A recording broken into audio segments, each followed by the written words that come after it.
बाहेर धो-धो असा पाऊस पडतोय। अशा या थंडगार वातावरणामध्ये ना एकदम मस्त गरमागरम चहा जर झाला ना, आहा एकदम भारी मजा येईल, बरोबर की नाही मित्रांनो। आणि मित्रांनो, तुम्हा सगळ्यांना माहितीच असेल, अलीकडच्या काळामध्ये ना महाराष्ट्रात नाही तर अख्ख्या भारतामध्ये इराणी चहा सगळीकडे फेमस झालेला आहे। आता तर तुम्हाला सांगतो, आपल्या महाराष्ट्रामध्ये छोट्या मोठ्या तालुक्याच्या ठिकाणी किंवा जिल्ह्याच्या ठिकाणी पण हा इराणी चहा अगदी सहजपणे भेटतो। आता हा इराणी चहा बनवायची पद्धत थोडीशी वेगळी आहे। आता या चहामध्ये जो दूध टाकला जातो ना, तो एका वेगळ्या भांड्यामध्ये शिजवून घेतला जातं, चांगलं घट्टदार असं तापून घेतलं जातं आणि त्याचबरोबर एका दुसऱ्या भांड्यामध्ये ना पाण्यामध्ये चहापत्ती आणि साखर टाकून चांगल्या प्रकारे शिजवून घेतलं जातं। जेव्हा चहा वाढायची वेळ येते ना, तेव्हा आधी दूध कपामध्ये टाकून घेतलं जातं आणि त्यानंतर ना त्यामध्ये ब्लॅक टी टाकून घेतलं जातं आणि वरून मस्त मलईदार असा मलई टाकून घेतला जातो। आणि त्याचबरोबर मित्रांनो, या इराणी चहा बरोबर ना एकदम मस्त असा मऊदार असा बनमस्का दिला जातो, तो पण खायला एकदम अप्रतिम लागतो चहा बरोबर। चला पटकन रेसिपीला स्टार्ट करूया। आणि हो, रेसिपी स्टार्ट करायच्या आधी ना चॅनलला सबस्क्राईब करा, लाईक करा आणि कमेंट करायला विसरू नका। तर मित्रांनो, सगळ्यात आधी आपण गोडवाला बनपाव तयार करून घेऊयात। त्यासाठी एका मोठ्या वाटीमध्ये ना 1 चमचा ड्राय ईस्ट टाकून घेतो आणि त्याचबरोबर 1 चमचा साखर टाकून घेतो। आता यामध्ये अर्धी वाटी कोमट पाणी टाकून घ्यायचं आहे, म्हणजे थोडंसं गरम असलं पाहिजे। आता हे सगळं चांगल्या प्रकारे मिक्स करून घ्यायचं आहे, म्हणजे यामध्ये टाकलेली जी साखर आहे ना पाण्यामध्ये चांगल्या प्रकारे विरघळली पाहिजे, तोपर्यंत चांगलं मिक्स करून घ्यायचं आहे। एकदा का साखर पाण्यामध्ये चांगल्या प्रकारे मिक्स झालं ना, आता यावरती एक झाकण लावून द्यायचं आहे आणि ईस्ट ॲक्टिवेट होण्यासाठी ठेवून द्यायचं आहे 10 ते 15 मिनिटासाठी। आता मित्रांनो, तुम्ही इथं बघू शकताय 10 ते 15 मिनिट झालेले आहेत। मगाशी ठेवलेलं जे ईस्ट आहे ना चांगल्या प्रकारे ॲक्टिवेट झालेलं आहे। आता हे ईस्ट मी एका मोठ्या भांड्यामध्ये टाकून घेतो। आता ह्याच्यातच मी 2 मोठी वाटी मैदा टाकून घेतो। मैदा जो यूज करताय ना तो चांगल्या क्वालिटीचा यूज करा। आता यामध्ये अर्धी वाटी साखरेची पावडर टाकून घेतो आणि त्याचबरोबर यामध्ये चवीपुरतं मीठ टाकून घेतो। आता हे सगळं चांगल्या प्रकारे मिक्स करून घ्यायचं आहे सगळ्यात आधी, म्हणजे यामध्ये टाकलेली साखर, मीठ आणि जे ईस्ट आहे ना पिठामध्ये चांगल्या प्रकारे मिक्स झालं पाहिजे, म्हणजे एकजीव झालं पाहिजे। एकदा का हे सगळं चांगल्या प्रकारे मिक्स करून झालं ना, आता यामध्ये अर्धी वाटी कोमट दूध टाकून घ्यायचं आहे। आता अर्धी वाटी कोमट दुधामध्ये ना हे पीठ चांगल्या प्रकारे आपल्याला मळून घ्यायचं आहे। आणि त्याचबरोबर मित्रांनो, दूध टाकताना एकदम टाकून नाही घ्यायचं, थोडं थोडं करून पिठामध्ये टाकून घ्यायचं आणि एकदम मऊदार असं पीठ मळून घ्यायचं।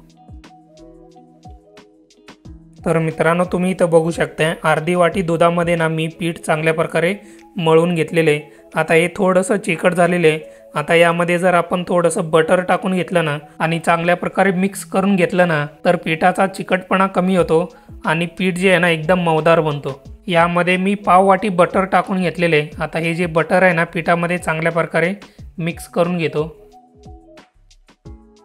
आता मित्रांनो, तुम्ही इथं बघू शकताय पिठामध्ये जे बटर आपण टाकलं होतं ना ते चांगल्या प्रकारे मी मळून घेतलेले पिठाबरोबर। आणि आता तुम्ही बघू शकता इथं पिठामधला जो चिकटपणा आहे ना तो कमी झालाय आणि पीठ जो आहे ना एकदम मऊदार असा झालेला आहे। एकदा का पीठ चांगल्या प्रकारे मळून रेडी झालं ना, त्यानंतर त्यावरती झाकण लावून घ्यायचं आणि कमीत कमी 2 तासासाठी हे जे पीठ आहे ना रेस्ट होण्यासाठी ठेवून द्यायचं। आता मित्रांनो, तुम्ही इथं बघू शकताय 2 तास झालेले आहेत आणि जे पीठ आहे ना तो डबल फुगलेलं आहे। आणि जेव्हा पण तुम्ही पिठाला रेस्टिंगसाठी ठेवता ना, तेव्हा गरम ठिकाणी ठेवायचं, म्हणजे जे ईस्ट आहे ना ते लवकर काम करतं आणि पीठ जे आहे ना लवकर फुगून येतो। आता मित्रांनो, यामध्ये मी पाव वाटी चेरी टाकून घेतो। तुमच्याकडे जर टूटी फ्रुटी असेल तर ते पण तुम्ही यामध्ये टाकून घेऊ शकता आणि हे सगळं चांगल्या प्रकारे पिठामध्ये मिक्स करून घ्यायचं आहे। जर मित्रांनो तुम्हाला टूटी फ्रुटी आणि चेरी जास्त आवडत नसेल तर तुम्ही कमी पण करून घेऊ शकता। आता मी इथं पिठाला थोडासा लांबट असा आकार करून घेतलेला आहे आणि आता हे जे पीठ आहे ना चाकूच्या मदतीने कट करून घेतो। ज्या साईजमध्ये तुम्हाला बन बनवायचा ना त्या साईजमध्ये तुम्ही कट करून घ्या आणि नंतर ना पिठाच्या गोळ्याला अशा पद्धतीने थोडासा फोल्ड करून घ्या आणि फोल्ड केलेला जो भाग आहे ना खालच्या साईडला करून दोन्ही हाताच्या तळव्यामध्ये पिठाच्या गोळ्याला गोलाकार असा आकार करून घ्या। हे बघा मित्रांनो, अशा पद्धतीने गोलाकार असा आपला पिठाचा गोळा तयार झालेला आहे। आता हा जो पिठाचा गोळा आहे ना एका प्लेटमध्ये ठेवून घ्यायचा आहे। त्याच्यासाठी या प्लेटमध्ये ना मी बटर पेपर पण ठेवून घेतो। या बटर पेपरवरती हा पिठाचा गोळा ठेवून घेतो अशा पद्धतीने।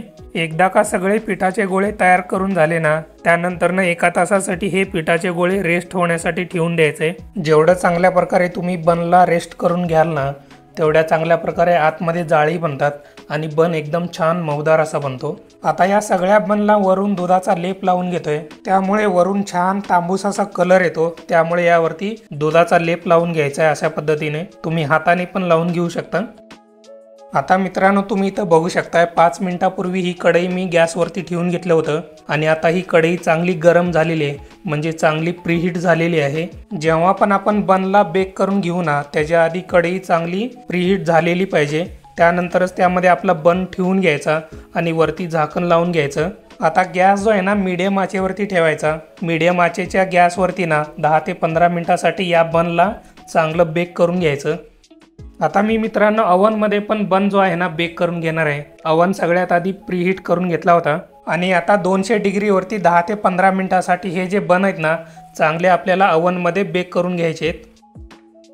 आता मित्रांनो तुम्ही इथं बघू शकताय अवनमध्ये बेक केलेले बन आपले चांगल्या प्रकारे बेक होऊन रेडी झालेले आहेत। आता वरून थोडंसं मी बटर लावून घेतो ह्यांना। बटर लावल्यामुळे बन जे आहेत ना वरून मस्त मऊदार असे बनतात, आतमध्ये तर एकदम मस्त मऊदार आणि जाळीदार बनलेलेच आहेत। आता जर तुम्ही कंपेअर केलात ना कढईमधले आणि अवनमधले कोणते चांगले बेक होतात, मी तर म्हणेन की अवनमधले चांगले बेक होतात, कारण अवनमध्ये जे टेम्परेचर असतं ना सगळीकडून एकसारखं असतं, त्यामुळे बन जो बेक होतो ना एकदम चांगल्या प्रकारे बेक होतो आणि जो कलर येतो तो पण सगळीकडून एकसारखा येतो। आता मित्रांनो तुम्ही इथं बघत असाल हा जो बन आहे ना कढईमध्ये आपण बेक करून घेतलेला आहे, याच्यावरचा कलर बघा, एकीकडे छान असा कलर आलेला आहे तांबूस असा आणि एकीकडे जास्त कलर आलेला नाही आहे। तर अशा पद्धतीने कढईमध्ये बेक होतो। आणि मित्रांनो तुम्हाला सांगायचं म्हटलं तर दोन्ही मधले जे टेक्स्चर आणि टेस्ट आहे ना तो सेमच आलेला आहे, त्यामध्ये कोणताही फरक नाही आहे।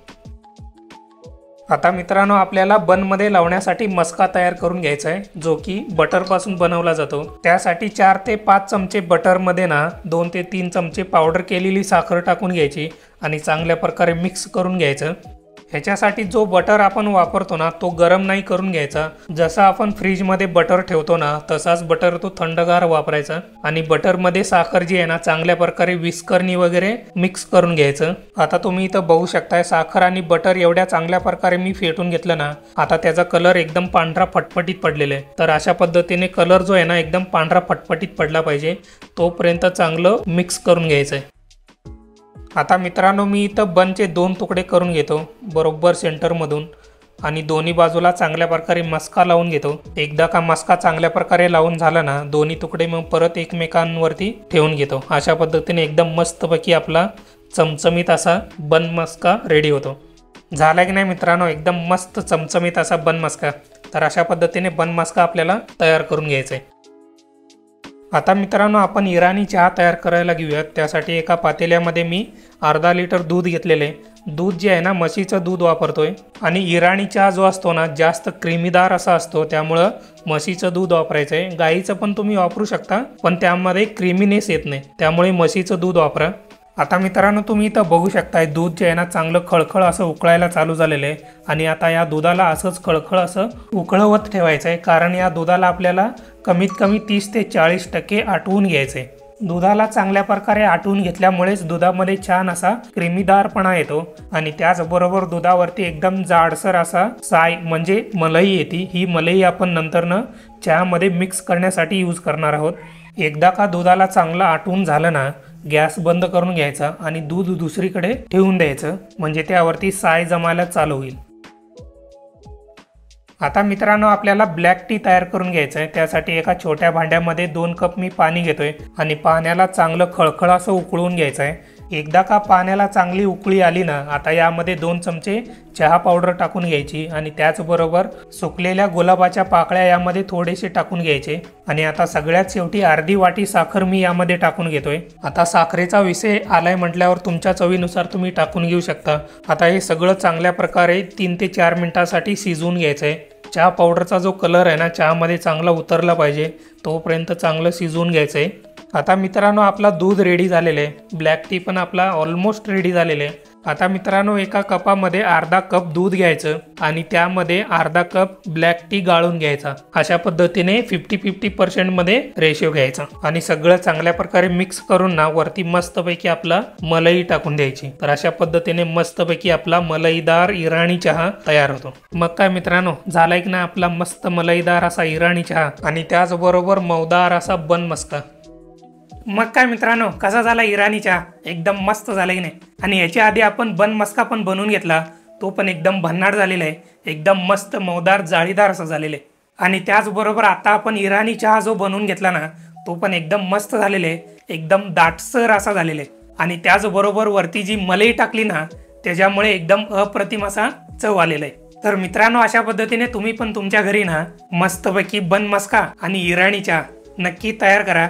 बाहेर जायची काहीच गरज नाहीये, सगळी माहिती या व्हिडिओमध्ये तुम्हाला सांगितलेली आहे। चला आता जाता जाता रेसिपी आवडली असेल तर लाईक करा, कमेंट करा आणि सगळ्यात महत्त्वाचं मित्रांनो, चॅनलला सबस्क्राईब करायला विसरू नका। आणि ज्या रेसिपीज तुम्हाला आवडतात त्या इतरांच्या बरोबर शेअर करायला पण विसरू नका। भेटूया आता पुढच्या व्हिडिओमध्ये।